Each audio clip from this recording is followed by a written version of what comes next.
passada, discutimos as condições para a existência de um potencial escalar magnético análogo ao potencial eletrostático.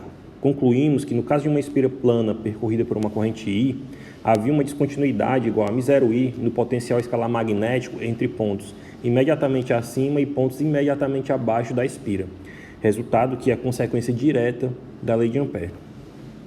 Na aula de hoje, mostraremos que um potencial escalar magnético desse tipo seria produzido por uma camada de dipolos magnéticos distribuídos sobre uma superfície S, como a superfície S definida pela espira no problema que discutimos na aula passada. Para chegarmos a esse resultado, iremos discutir uma situação análoga existente na eletrostática, a de um potencial gerado por uma distribuição de dipolos elétricos. Aqui está a situação que nós discutimos na aula passada, né? Que era uma espira atravessada por uma corrente, uma espira plana atravessada por uma corrente estática. Nós verificamos na oportunidade que havia uma descontinuidade entre pontos imediatamente acima e imediatamente abaixo da superfície definida pela espira, e essa descontinuidade era de μ0I.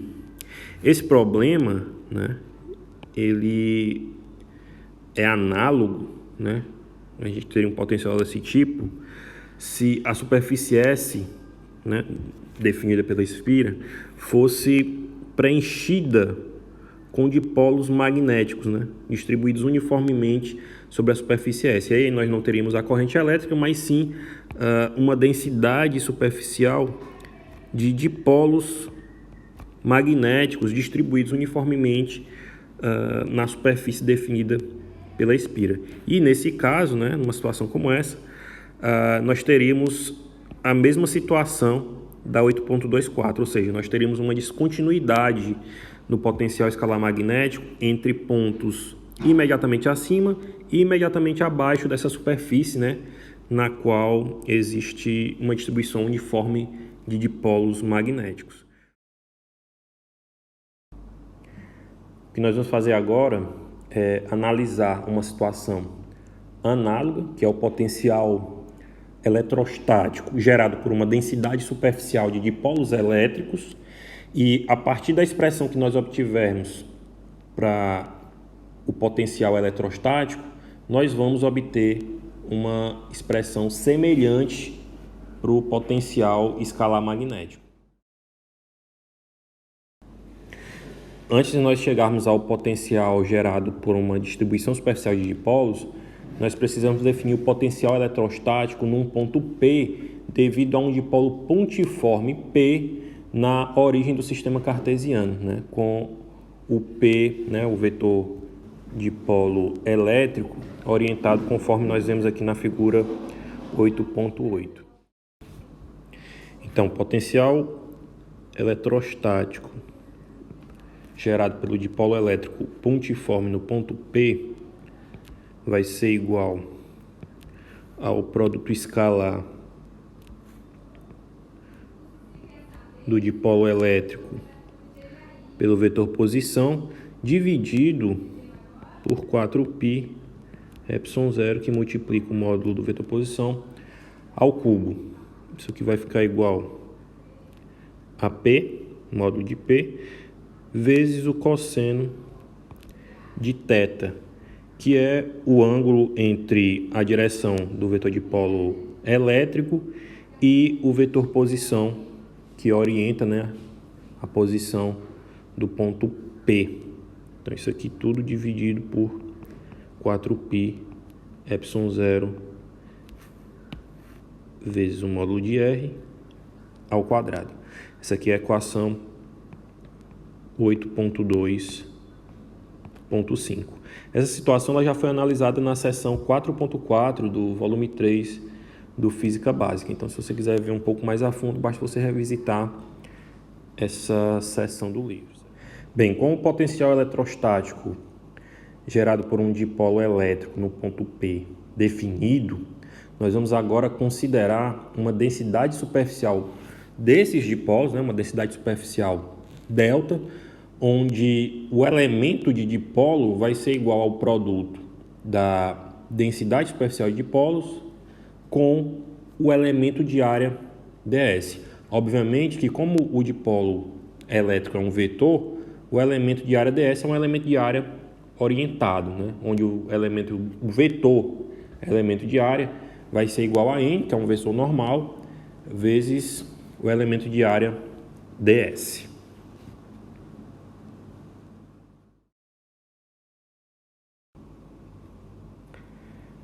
Então, o elemento de potencial eletrostático gerado pelo elemento de dipolo elétrico presente no elemento de superfície ds vai ser dV, que é o elemento de potencial, né, igual a produto escalar.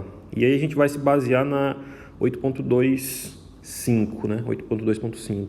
Então, dV vai ser igual ao elemento de dipolo elétrico, escalar o vetor posição R, dividido por 4π epsilon zero, que multiplica o módulo do vetor posição ao cubo. Isso aqui vai ficar. E agora a gente vai fazer a substituiçãozinha com a relação que tem a densidade superficial de dipolo. Então isso aqui vai ser igual a delta, né? O elemento de dipolo, né? É delta N, que é o versor que orienta a área, ds, que é o elemento de área, e escalar o vetor posição R, né? Que é R, módulo de R chapéu. Isso dividido por 4π epsilon zero R ao cubo. Esse Rzinho vai embora com R ao cubo, fica 2. E a nossa expressão vai ficar igual a delta ds. Aí vai ter o produto escalar do versor n com o versor r, né? Que vai ser igual ao cosseno de θ, né? Porque são dois vetores unitários. Então vai ser delta ds cosseno de θ. Deixa eu só ajeitar esse θ aqui que tá meio estranho. Cosseno de θ dividido por 4π epsilon zero vezes o módulo do vetor posição ao quadrado.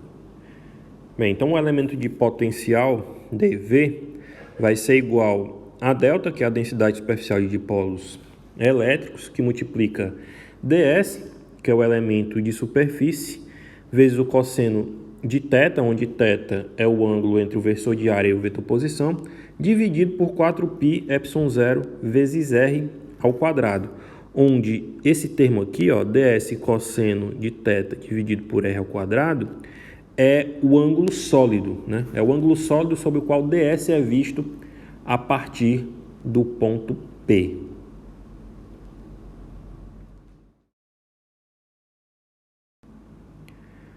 Bem, então, para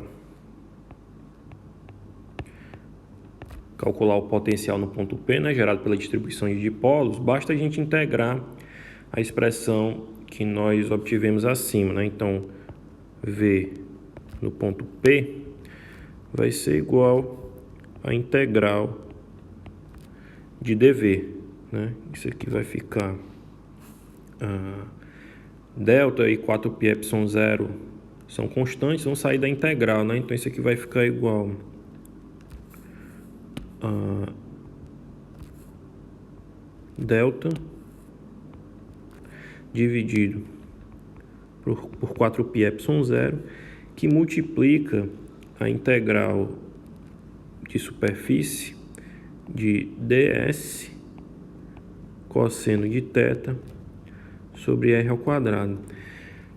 Cosseno de θ sobre r ao quadrado também sairia da integral, né? Porque a gente está integrando sobre a superfície, mas como nós dissemos, essa expressão aqui ela me dá o ângulo sólido a partir, né, visto a partir do ponto P, ou o elemento de ângulo sólido de ômega, né? Então a gente pode reescrever essa expressão como sendo potencial no ponto P igual a delta dividido por 4π epsilon zero, que multiplica a integral de d ômega, né? Isso aqui vai ficar igual a, obviamente, né, com delta uniforme, que é a densidade superficial de dipolo. Então, o resultado dessa integral vai ser, né, uma expressão potencial, né, V de P igual a delta dividido por 4π epsilon zero vezes o ângulo sólido ômega. Essa expressão aqui é a expressão 8.2.6, onde ômega, certo? Esse ômega aí que saiu da integral, ele é o ângulo sólido total sobre o qual a superfície S é vista a partir de P. Então, d ômega estava relacionado com ds, e ômega vai estar relacionado à superfície total de densidade de dipolo uniforme, ok? Então, d ômega está relacionado com ds, né? Onde d ômega é o ângulo sólido sobre o qual ds é visto a partir do ponto P, e ômega é o ângulo sólido total, né, relacionado com a superfície total de densidade de dipolo uniforme, né? Então seria o ângulo sólido sobre o qual S é visto a partir do ponto P, ou S é vista a partir do ponto P, certo? É um ângulo sólido que vai compreender toda a superfície S a partir do ponto P. Um detalhe importante sobre ômega, né, sobre o ângulo sólido, é que ele só vai depender do contorno C da superfície S. Ômega vai ser o mesmo para qualquer superfície limitada pelo contorno C da superfície S. No nosso problema, nós precisamos determinar o potencial em pontos acima da camada de dipolos e em pontos abaixo da camada de dipolos. Como o ângulo sólido ele vai depender do cosseno entre o vetor posição e o versor normal à superfície, ele vai ter sinais diferentes, né? Se eu pego pontos acima e abaixo dessa camada de dipolos, né? Acima e abaixo dessa superfície orientada. Ele vai ter um sinal positivo, né? Vai ter um sinal maior que zero para pontos acima de S, porque o ângulo vai ser um ângulo menor que 90 graus, um ângulo agudo. E ele vai ter um sinal negativo para pontos abaixo da superfície S, né? Para abaixo da superfície lá que define a camada de dipolos. Porque nesse caso, né, como o ângulo é medido a partir do versor normal à superfície, o ângulo θ vai ser obtuso.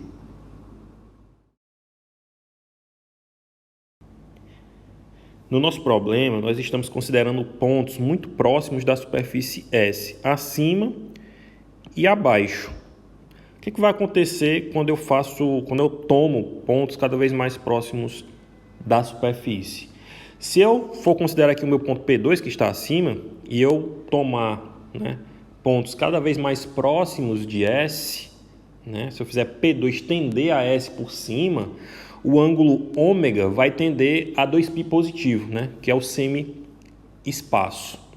E se eu fizer o mesmo para P1, se eu tomar pontos cada vez mais próximos de S por baixo, né, se eu fizer P1 tender a S por baixo, eu vou ter um ângulo sólido ômega tendendo a menos 2π. Né? Como se você tem que imaginar como se P1 e P2 se aproximassem de S. Cada vez que eles se aproximam, eu vou tomar ângulos sólidos cada vez maiores. Até que no limite, né, quando eles estão bem próximos da superfície, o ângulo tende ao semi-espaço, né, positivo para P2, né, para pontos acima de S, e 2π negativo para pontos abaixo da superfície S.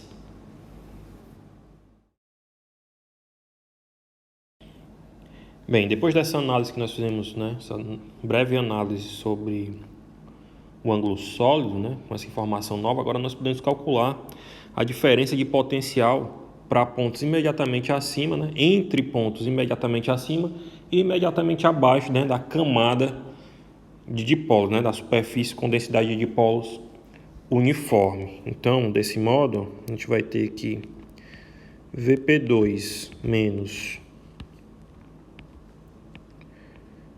Vp1, né, que é a diferença de potencial para pontos acima e abaixo da superfície. Isso aqui vai ser igual a delta, que é a densidade superficial de dipolos, dividido por 4π epsilon zero, que multiplica a diferença entre os ângulos sólidos, né? Ômega 2 menos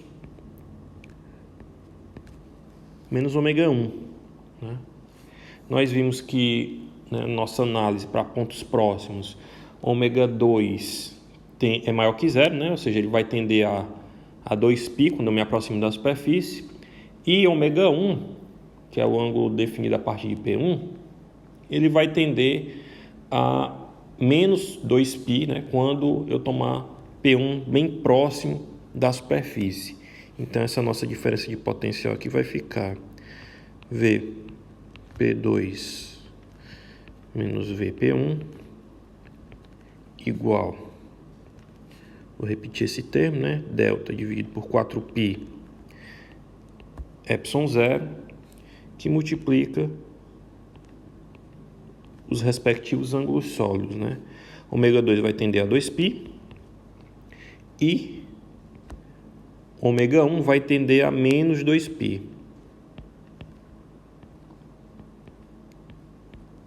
E a gente tem que isso aqui vai ficar igual. Bem, menos 2π menos 2π vai dar 4π positivo, né? Dividido por esse 4π que nós vemos aqui embaixo, vai sobrar na nossa expressão para a diferença de potencial delta dividido por epsilon zero. Delta dividido por epsilon zero, né, essa diferença de potencial aqui está me mostrando o quê?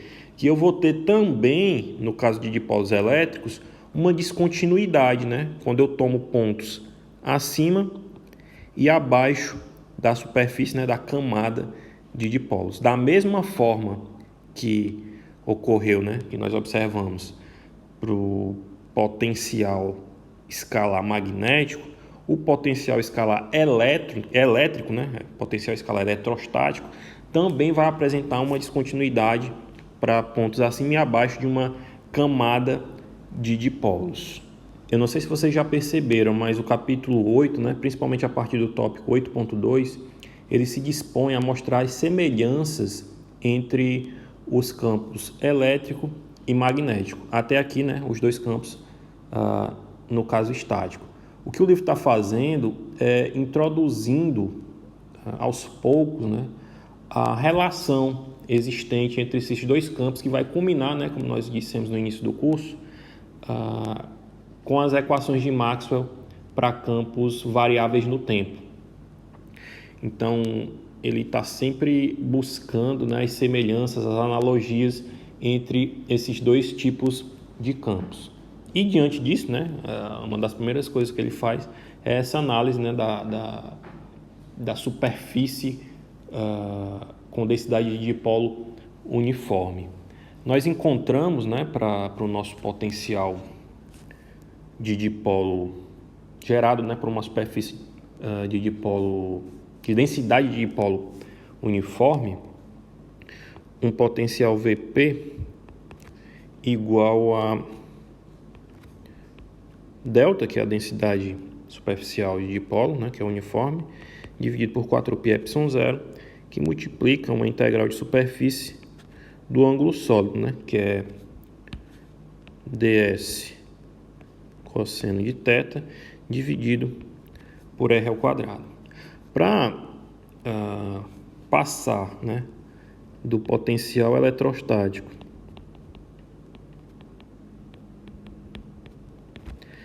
para o potencial magnetostático, né, potencial escalar magnético, basta você substituir, fazer as seguintes substituições, né? Você vai substituir o elemento de dipolo elétrico, né, que é igual a delta ds pelo elemento de dipolo magnético, que é dm igual a corrente vezes o elemento de área orientada, e vai substituir 1 sobre ε0 por μ0. Fazendo essas substituições, né, isso aqui são as equações 8.2.8. Fazendo essas substituições, vocês vão encontrar para π a seguinte relação: π de P vai ser igual a μ0 I dividido por 4π, que multiplica a integral do ângulo sólido, né? Que é ds cosseno de θ dividido pelo módulo de r ao quadrado. Isso aqui vai ficar π de P igual a μ0 I dividido por 4π, que multiplica ômega P, né? É um ômega para um ponto considerado. Essa aqui é a nossa equação 8.2.9, onde o momento de dipolo, né, ou dipolo magnético, vai ser igual à integral de dm, né? Deixa eu colocar em vermelho. Onde o momento de dipolo magnético ou dipolo magnético vai ser igual à integral do elemento de dipolo magnético, que vai ser igual a I, que multiplica a integral de superfície do elemento de área orientada ds, né? Isso aqui vai ficar igual a I vezes a área orientada. Isso aqui a gente já tinha definido em aulas anteriores. Essa expressão aqui é a 8.2.10.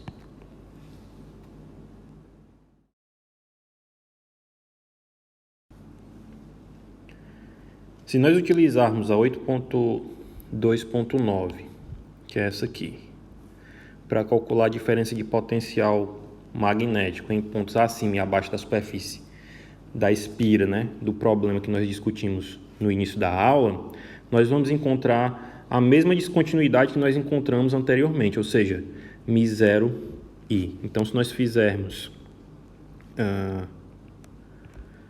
π de P2 menos π de P1, nós vamos encontrar uma descontinuidade, né, utilizando aqui a 8.2.9 de μ0 I, como nós tínhamos encontrado anteriormente, né, no início da nossa análise.